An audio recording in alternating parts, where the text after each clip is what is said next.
You know why we are here today? We are celebrating not just a routine birthday of Gandiji, but this is a very special birthday, so-called 150th birth anniversary of Gandhiji. You know, something which we keep hearing very often, we make slogans like Amar Hai, Amar Hai. This is where it is. Now, when we say Amar Hai, it doesn't mean you have a long life. It means you remain in our heart forever. Physically you may not be there, but will remain in our heart forever. After 150 years, today again, so many generations have come, but he still remains in the heart of everybody. Very rarely in history people achieve this kind of status. But he did. He's one of the very rare, but he's remembered not because of any other reason, but just because he served people. He gave his life almost to give us freedom.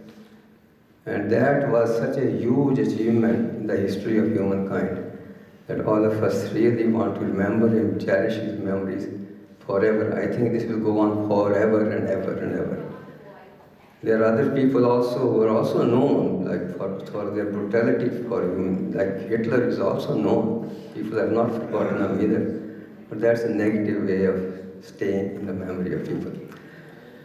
So today I was just looking at Gandhi's history. Everybody is so familiar, there is nothing to talk about it. But only thing we remember is that this kind of power of spirit was displayed by human being is so rare. See, we know there is a power in the, if you have a strong army, there is strong weapons kind of thing, but absolutely nothing. Just power of spirit, so powerful.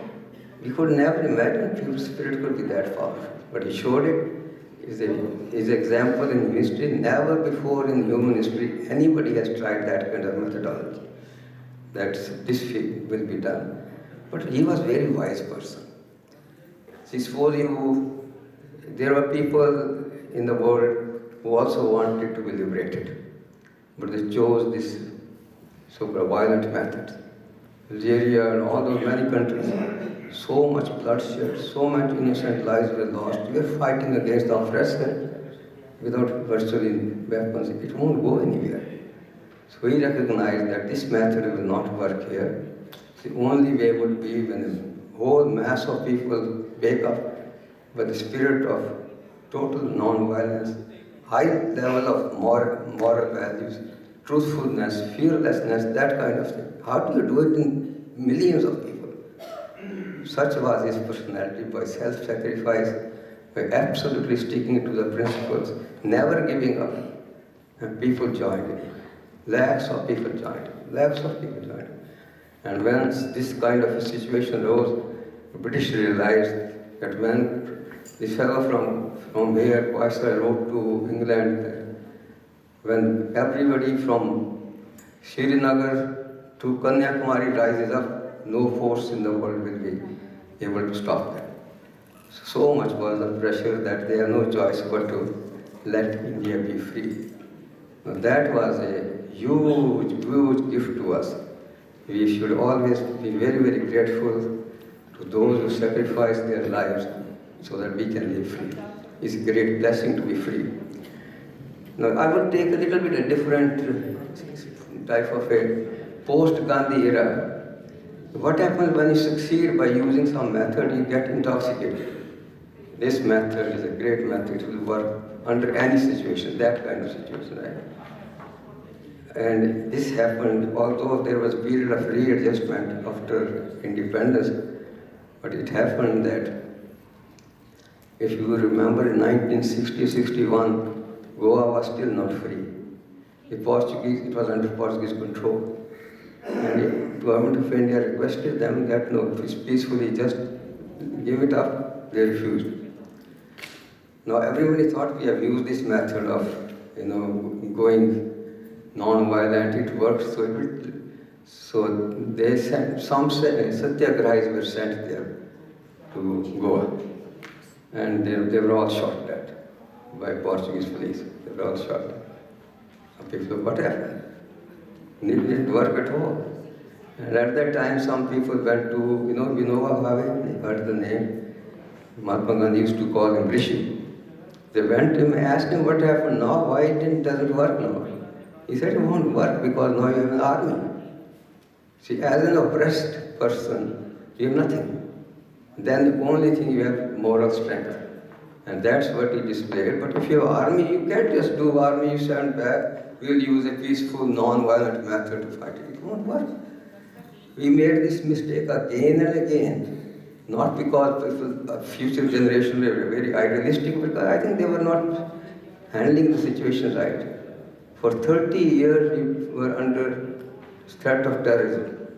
And peaceful talks, one more terror, one talk, one more terror, one more talk, peaceful, got nowhere. The present leadership luckily came and realized this is not going to work. You have to make your army very strong, forget about those non-violence right now. So ultimately we can see that unless you really use these methods wisely, you cannot generalize these things, that this will be good forever under all situations work. Yes, only if you're oppressed. If you are fighting against oppressor, maybe but you have no other means like army or anything, then it may be. Martin Luther King did the same thing here. Nelson Mandela did the same thing in South Africa. That worked. But otherwise, you have to make your defenses very strong so that nobody can really come up and harass you. So these kind of things which has to be handled very wisely.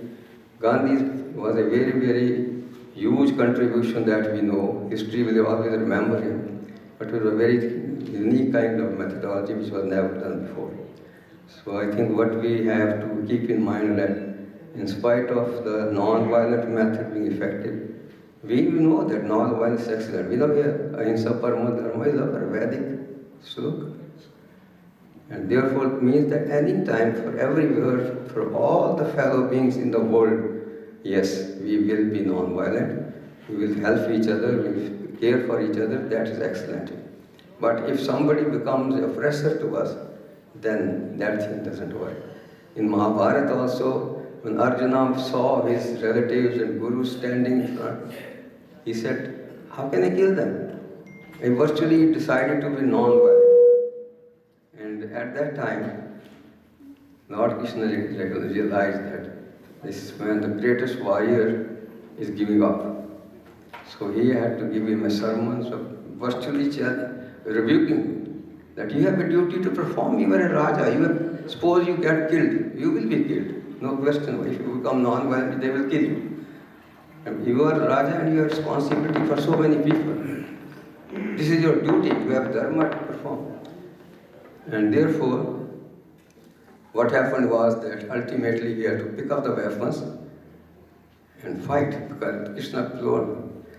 And the message was clearly that you are fighting a dharma yudh. And the purpose of dharma yudh is to finish a dharma. If you do not finish the dharma, that will spread, evil will spread, and people under many, many years will live under evil people and suffer and suffer and suffer. So this was a message even coming from Gita. In a situation like this, when dharma is spreading, evils are spreading, dharma has to just taken up and fought and fight. So that is what we have to keep in mind. The message of Gandhi is very, very excellent, but use it very wisely, talk about it very wisely. Okay, thank you. Thank you, Sarmaji.